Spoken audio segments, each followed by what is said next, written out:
The National Council of Teachers of Mathematics welcomes you to Adding It All Up, a podcast created by and for mathematics educators and teachers. Join us each month as we explore current topics, insights, and emerging trends with thought leaders in the math community. And now, the hosts of Adding It All Up, NCTM President Kevin Dykma and NCTM President-elect LaTrenda Knighton. Hi, welcome to the latest episode of NCTM's Adding It All Up. We have a wonderful episode planned for you today. Today, we will be joined by the authors of The Impact of Identity in K-12 Mathematics, Rethinking Equity-based Practices, the expanded edition for an important discussion on mathematics education and student identity. I'm so looking forward to our conversation today and to think about what do we need to do to better meet the needs of every single student. I know as an early career teacher, I didn't pay nearly enough attention to student identity. And it was through this groundbreaking work 10 years ago with the first edition that it really opened my eyes to I need to do a better job of considering student identity in better meeting the needs of every single one of my students. Kevin, I couldn't agree more with you on that statement. I really recall when this publication was released 10 years ago.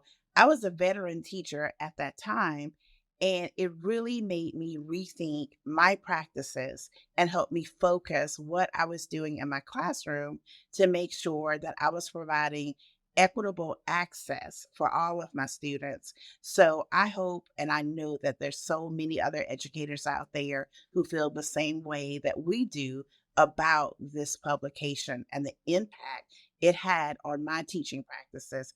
And I hope and pray also on the students that I touch during my teaching career. Let's jump in and let's say hello to our three guests. With us today, we have Julia Aquirre, Karen Mayfield-Ingram, and Danny Bernard Martin. Let's have each of you just take a brief moment to introduce yourself so that our audience gets to know who you are and where you're at. So we'll start with Julia. Hi, everyone. I'm Julia Aquirre, mathematics educator, professor at the University of Washington, Tacoma. Thank you. Karen. Hello, my name is Karen Mayfield-Ingram. I'm at the Lawrence Hall of Science on UC Berkeley campus. I'm a mathematics and equity specialist. Thanks. Welcome. And finally, Danny. Hello, I'm Danny Martin. I'm a professor at the University of Illinois at Chicago in education and mathematics. So let's start maybe with just a brief overview of the impact of identity in K-12 mathematics. What were some of the main objectives as you went through and wrote this book? First of all, thank you for giving us the opportunity to speak with you today on this podcast. Danny, Karen, and I have known each other for quite a long time. And the work really came out of Danny reaching out to myself and Karen and exploring about whether or not we could do this project together. And I'm just really grateful that we had that opportunity to write a book, the K-8 version, that really started a conversation around the importance of how mathematics identity agency impacts our teaching and learning in the classroom. And we, as equity scholars in math education, were really interested in rethinking the equity-based practices that we would like to see in the classroom. And so this new expanded edition focuses on expanding ideas that go into secondary mathematics education. So the first one really had different examples spanning K-8 with middle school and elementary examples. And now we have expanded that into high school. So we're very excited to provide conceptual tools, practical tools, and ways in which we think teachers can make some forward movement on creating mathematical learning spaces where all of our students' brilliance is acknowledged and centered, and they thrive. Thank you so much for sharing that response. Danny? I think in addition to the content changes, we have to also take into account that the context has changed. We live in a different world than we did in 2000X when we wrote the book. Social conditions have changed. Conditions for learning have changed. And we wanted to reflect that in what we were writing this time through. And I think in response to the changes in context, our tone had to change. All right. I'll say more about this perhaps later, but initially we were looking to send a strong message around equity. And I think in everything that happened in the last decade or so, we now understand that equity is important, but it's not enough. And so our language had to shift also. So we shifted from equity to liberation and justice, emancipation, and so forth and so on. And I think that was necessary. We can talk more about that later. But yeah, so not only did the content change, but the context changed as well. And going with that vein, if you don't mind, Danny, could you elaborate on that a little bit more? How are the conversations that we're having in the K-12 settings a little bit different than they were, in addition to some of the things you just said, now after 10 years of us having access to this wonderful publication? Like I said, the context for education has changed. Education itself has changed from furthering the industrial model of students sitting in classrooms in rows for a couple of centuries to having to move to online. That was a disruption. That was a major disruption. We went from having conversations around things like race and racism to seeing on our screens people being murdered, killed. And we had to figure out how the work of teachers was going to continue to take place in the midst of all this. Many teachers we know were under tremendous stressors. Some left, some stayed. And when they stayed, the work became even more difficult, right? To try to teach online and try to have children learn online. And then there's a transition out of that to, are we back to normal? So I think the work of teachers, and I'm not a teacher education expert, but I think the work of teachers also had to be responsive to the change in the conditions and the context. And from my best, assessment, it hasn't gotten any easier. But I think the conversations have to also get much deeper and more realistic and more honest, because we're talking about, in the newer edition, we're talking about issues of racism, for example, that have not gone away, that probably won't go away. What do teachers do in the midst of that seeming permanence, right? How can they do what's right for children, do what's worthy of particular groups of children, right? In the midst of all that. I can't speak firsthand as to what individual or collectives of teachers are doing. I think Aaron can speak more to that. But my sense is that we have moved well beyond business as normal, right? Business as usual. And so that's going to require that, like I said, we talk differently, we think differently, and we act differently. I don't think equity, as we said in the first book, I don't think equity is the goal anymore. I think we have to think about what are these new goals in this new set of world conditions and living and learning conditions. And we have to be good listeners. We have to be good listeners to children, families, communities, as we say in the book, and to each other to figure out how to make our way forward. I don't know if that's a direct answer to what teachers are experiencing, but that's my sense of what's happening around teachers. I think you've given us a good sense of how we have evolved as a community and some ideas of maybe some things we can bring to that discussion. So thank you. I think you have answered that. Karen, I'm wondering if you can share a little bit of what do you see in the classroom and what are the teacher experiences? Danny alluded to some of that, but what are your perspectives on what a classroom teacher is going through and why a classroom teacher needs to pay so much attention to student identity and how to develop a positive student identity in mathematics? I think particularly since we've come back from online teaching, that teaching is still a real challenge, and more so. I think that teachers are being pushed to, because students have been away and online instruction for a while, what they're seeing, they're pushing against their own beliefs. You hear a lot of language about deficits, about students not being behind. And so particularly those students who have had challenges with the educational system in mathematics prior, right? And so teachers are kind of fighting that push against going into sort of a deficit mindset with regard to students and families. And so that has an impact on the types of instruction that they give, the kind of feedback that they give students, and how students begin to feel about themselves. Challenging mathematics in particular is a context area where if students have done well, it impacts how they feel about themselves and their impetus to continue on. And coming into a context where they're getting feedback from the classroom and instruction that says that I'm not as capable. I don't know certain things. And that can come from assessments. It can come from implicit and explicit kinds of things. Things are communicated to teachers, just to students with regard to how I respond to certain information that a student may give me. It may be in a particular way, and teachers respond that it's not. They sometimes respond to the communication method, not the message, with the mathematics.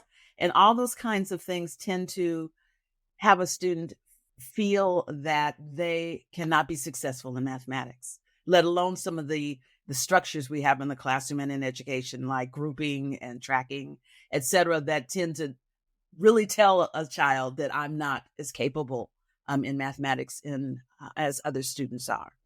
You guys definitely have given us a lot to think about.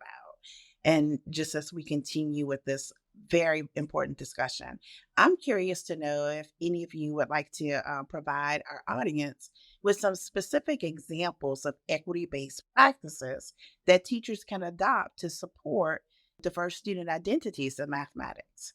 There's 5 equity-based practices, and we provide examples in those books through cases, as well as looking at these equity-based practices through assessment practices.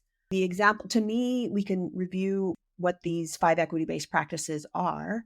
And I would probably want to start with the ones that I think end up raising a lot of questions for people about how do we do this. So drawing on multiple resources of knowledge, for example, requires one to believe that children and their families and their communities actually have math resources already to draw on.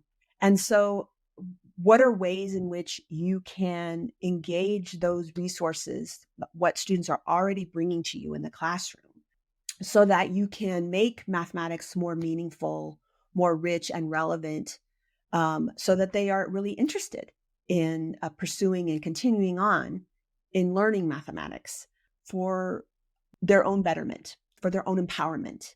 And so those are the kinds of things that I think we talk about in the book around how do you draw on multiple resources of knowledge? How do you challenge spaces of marginality? Many students are on the margins when we use structures like ability grouping, when we have tracks or academic apartheid in our classrooms that rank, sort, and segregate children. That works against equity-based practices. And so how are we challenging those spaces of marginalization, centering children, their experiences with the mathematical thinking that they're already bringing in and connecting that to new knowledge? We're also talking about affirming mathematical learners' identities. How do we do that? What are ways in which we continue to cultivate a positive mathematics identity? And then how do we acknowledge and then leverage multiple mathematical competencies? So students are bringing in multiple strengths when they come to our classrooms. All students have strengths. So what are we doing to identify what those strengths are, connect to, and also identify what their growth areas are, and then connect those to help them develop as math learners and doers. And then finally, we have talked about going deep with the mathematics. We're talking about equity-based practices in mathematics. So it is important that we don't engage mathematics at a superficial level or only focus on procedural fluency. We are talking about a much more expansive ideas about what mathematics is, what counts as mathematics, and that we're wanting to engage students in a very multidimensional, rich content of math that we, I think, bring to the table with this book.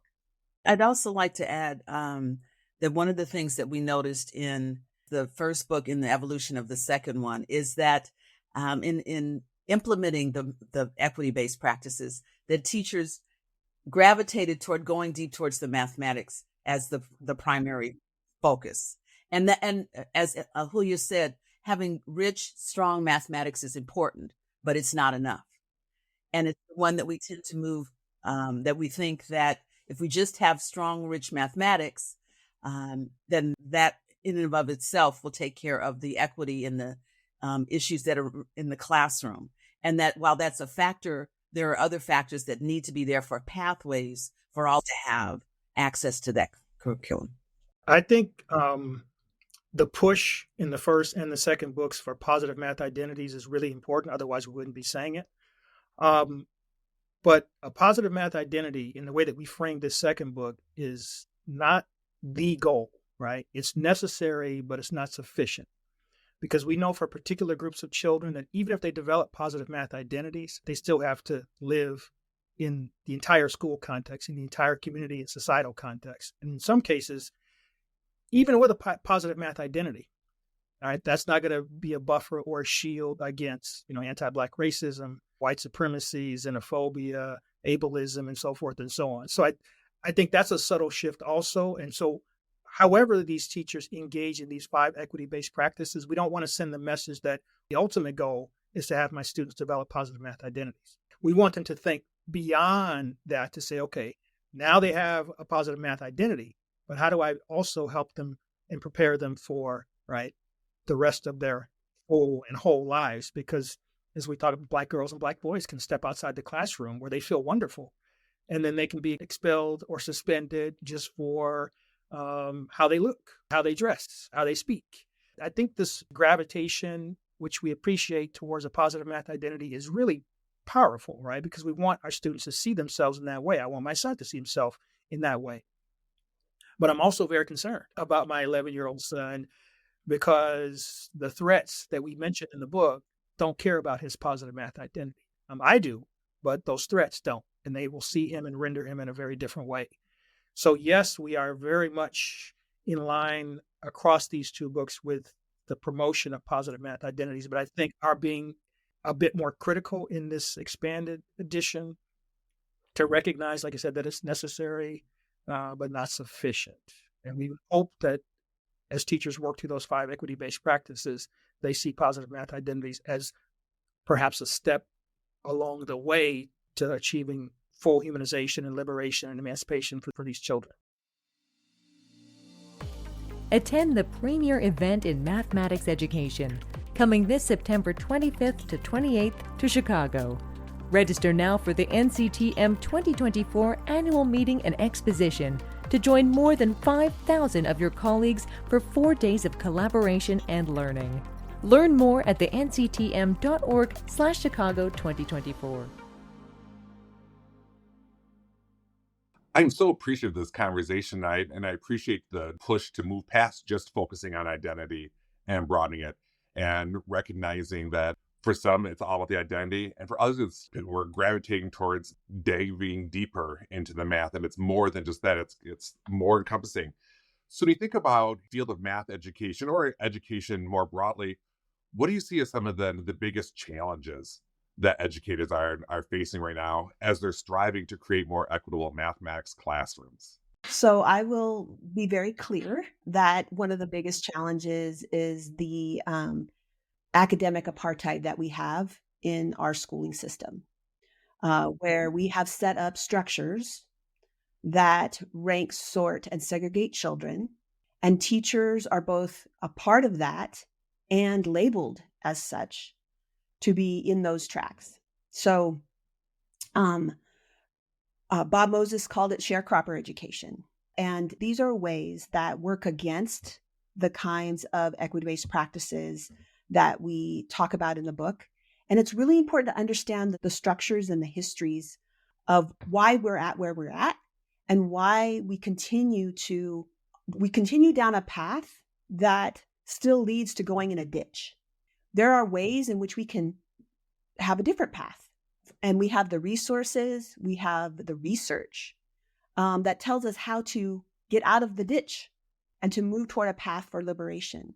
And yet we continue to double down in many cases on creating assessment systems that rely on standardized tests that are as a single data point that then end up has really important decision-making components to it that affect students' trajectories, their opportunities to learn. So in order for us to move forward in the work that we want to do, academic apartheid has to be dismantled. We've had 40 years of research around the negative impacts of tracking on students, and we still elect to do it.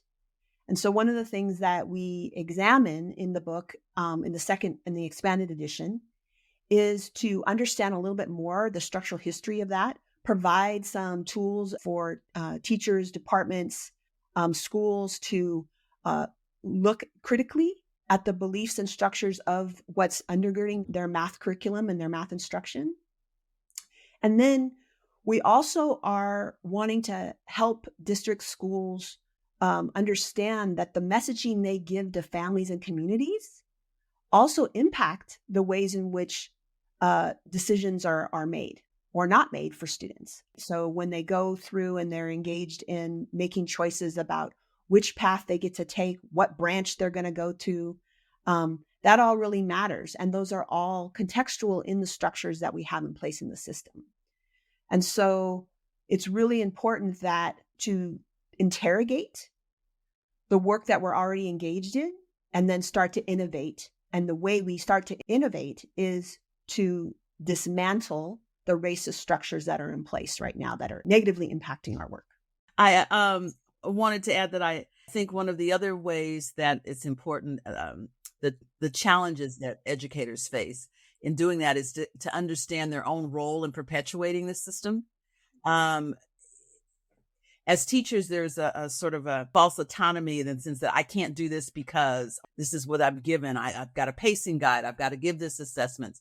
And we need to understand that the role that we have, the decisions we make about who we give information to, about our role in that is perpetuating a lot of these systems. You know, the first book, it was more of a awareness of some of these issues. And now we're pleading for teachers and educators to think more transformational. We need to move and examine ourselves, our role in this, in perpetuating the status quo that's created these conditions within our educational system. As Danny said, to question, why am I doing what is, he said, what are these standards? I'm teaching to these standards. Who are they for? How are they examining? What information, narrow piece of these assessments show for the students, and what are they not showing? And how am I going to do that? As Celia said, to critically re-examine their role in this process. You know, one of the greatest challenges is that the collective every day we get up and we go and we work in systems that we know are oppressive, right? Despite our individual beliefs and attitudes, ideologies, we know that these systems, these school structures, these educational systems are designed essentially, despite all the veneers that say otherwise, to produce particular kinds of people and particular kind of roles in society. But yet we wake up every day and we go back to those same systems because we don't have anything else. We don't have alternatives at that scale. And that's a personal challenge, but it's also a collective challenge. How do we build the new and the different that is worthy of our children? And why are we so invested in the thing that we wake up every day to revisit? I don't know if the answer was very simple, that we knew what the other thing was. I think we have bits and pieces, but we've never pulled it off. Right? We've never pulled it off. And I think what contributes to that challenge is the things that we're fighting against, like anti-Blackness, white supremacy. Those are xenophobia. Those are adaptive things, right? They shift and move as we shift and move. All right. So teachers are doing their work and they're doing it really, really well in the classroom. Then something else in the district shifts. We open up the gates to algebra, and then the kind of algebra the students actually get access to is differentiated. Black students get access to less content and lower quality, you know, when you look at the studies. Or you tell a Black student, as we say in the book, and this is one example from JRME, you tell Black students to do all the things that we want them to do to get access to algebra, and then teacher expectations creep up in the system to turn them away. So those are tremendous challenges, right, within this system that we all sort of contribute to and are complicit in. And the fact that these guiding isms are not static. They're flexible, they're nimble, they're quick, they're elusive. And so that makes our labor even more intense, because you do something over there, it shifts over here. You come over here and fix this, then it shifts over there. And so we're continually chasing the solutions and the problems in the system that we have. And we're just kind of running in circles, which is why we have reform after reform after reform after reform, because these things are nimble, right? You can't defeat anti-Black racism with a curriculum change. That's an unfair match. I mean, the anti-Black racism is going to win every time. You may do a little bit of incrementalism for maybe those children, but then they leave your school and they go to a different school where they're viewed in a very different way, and so forth and so on. So I think that's the challenge. And sociologists, political scientists, community people have not figured out ways where we truly experience transformative change to kind of counter these things. As folks said, you have to actually dismantle it. I mean, anti-Black racism, white supremacy, xenophobia is woven into the very fabric of this nation state. In order to get rid of those, you have to sort of take the threads out. But if you take the threads out, you unravel the nation. Some people are not going to let that happen, or they're going to force it to happen so they can start their own new thing. And those of us who are under the boot of oppression, they will be able to kind of get rid of us, right, in their own way. It's a difficult, hard question because what we're fighting against is formidable. It hasn't gone anywhere, and it's not going anywhere. And I think the out for some people is to do what you can where you are. That's great.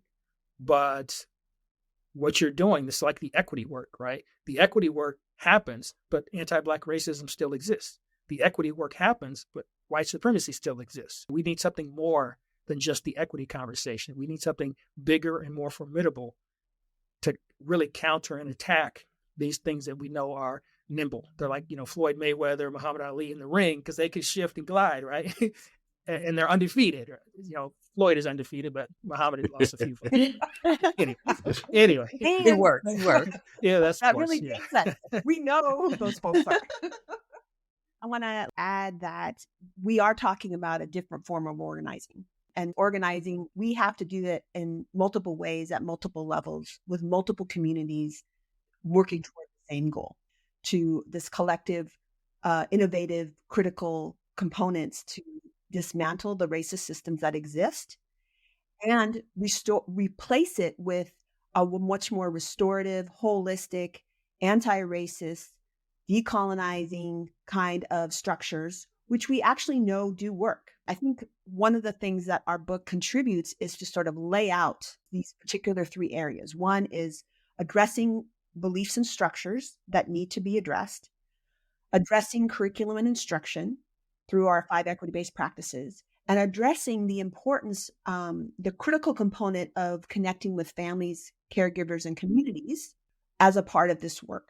And some of our newer chapters give examples of the ways in which schools and districts continue to move in a path of ranking and sorting, and then other examples in which teachers, administrators did something that was much more collaborative and in the spirit of moving toward a richer, more equity-focused path toward liberation, and in this case, detracking.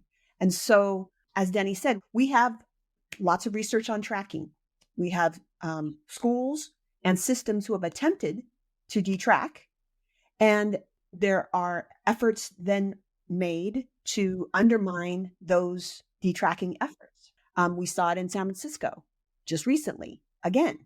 And so one of the things that we have to, as a community, a collective, is to unpack and understand what the roots of these things are, dismantle them, and then bring in the things that, if we bring in the things we know that work, everybody will engage in meaningful mathematics.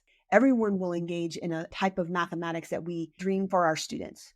Things not necessarily going into STEM fields, but really having a much more engaged understanding of math learning and its connection to our humanity.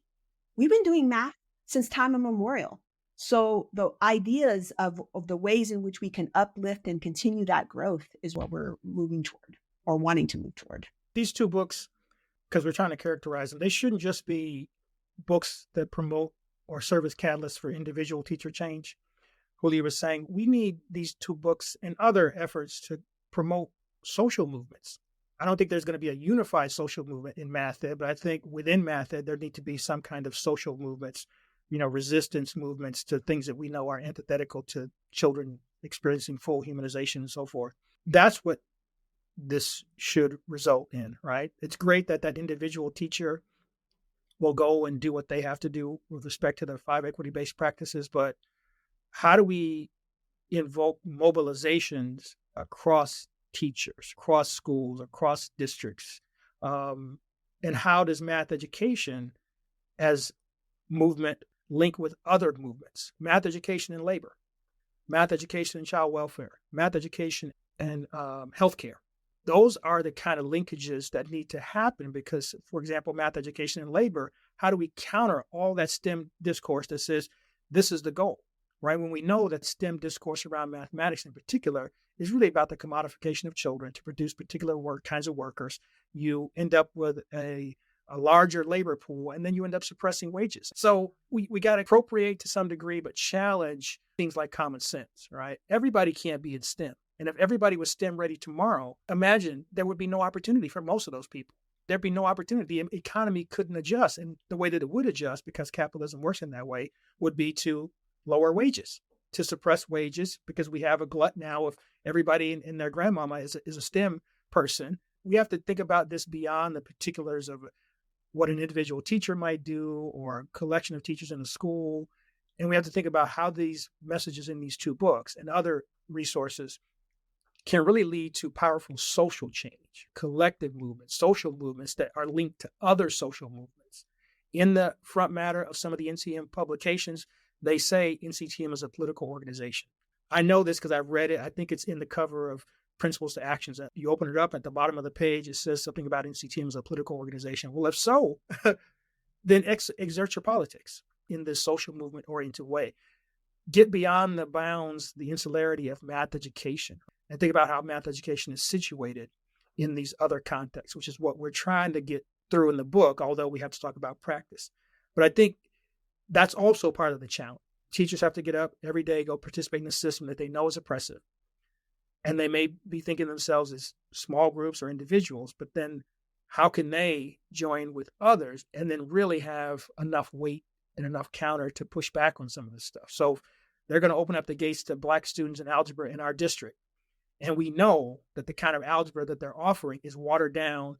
Teachers should be at the door clamoring. Say, no, this is not what this is all about. This is not how this is supposed to play out. We're not happy with just the access. Access to what, right?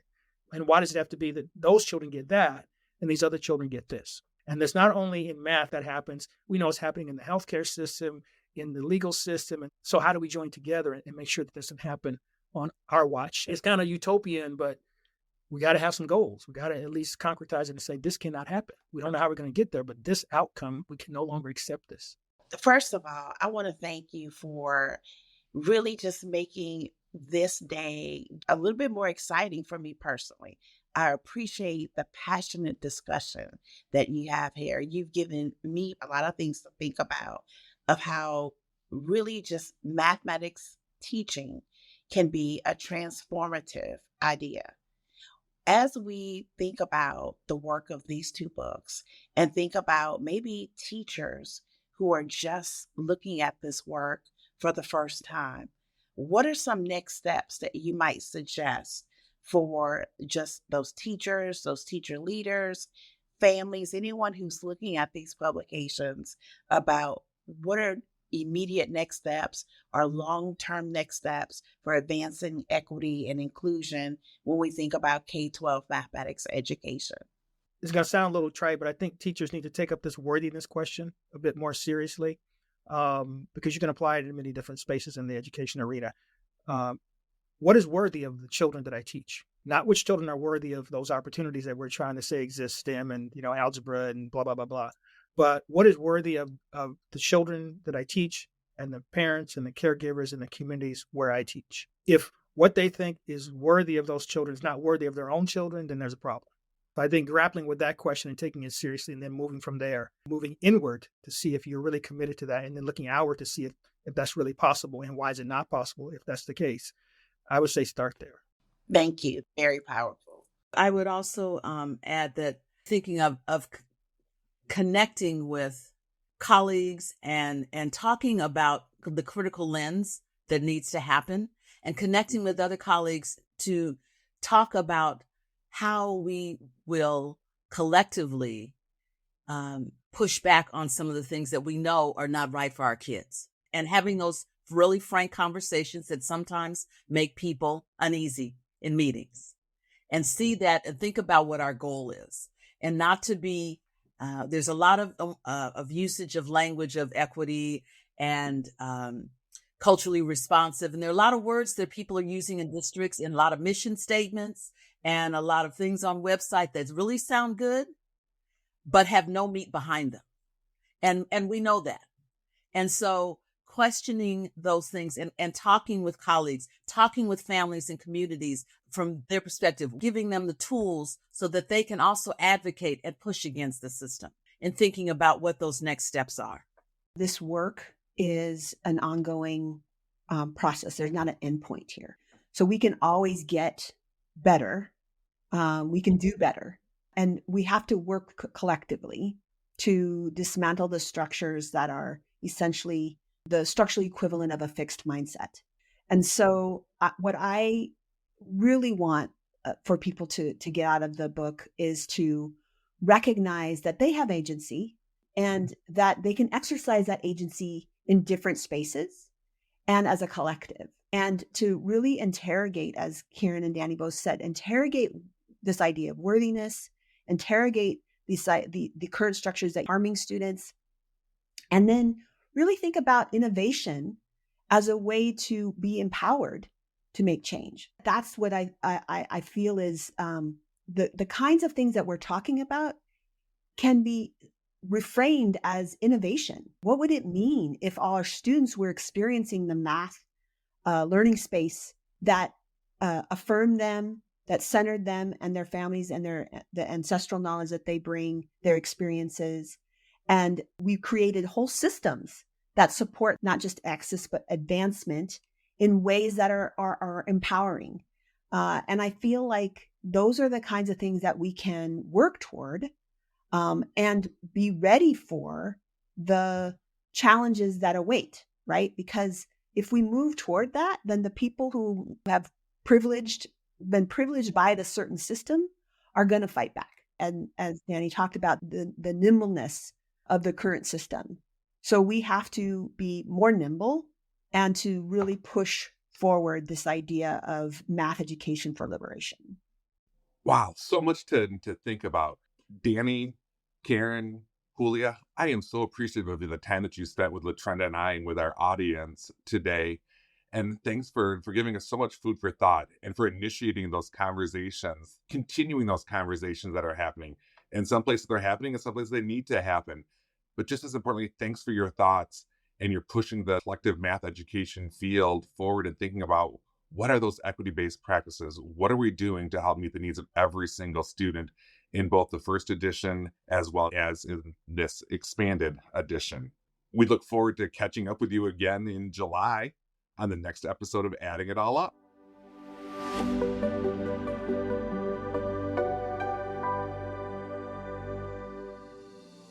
Thank you for listening to this episode of Adding It All Up, featuring Julia Aquirre, Karen Mayfield-Ingram, and Danny Bernard Martin.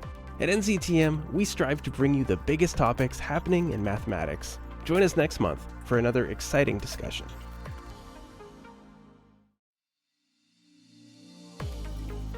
Learn more about how you can help meet the needs of every student.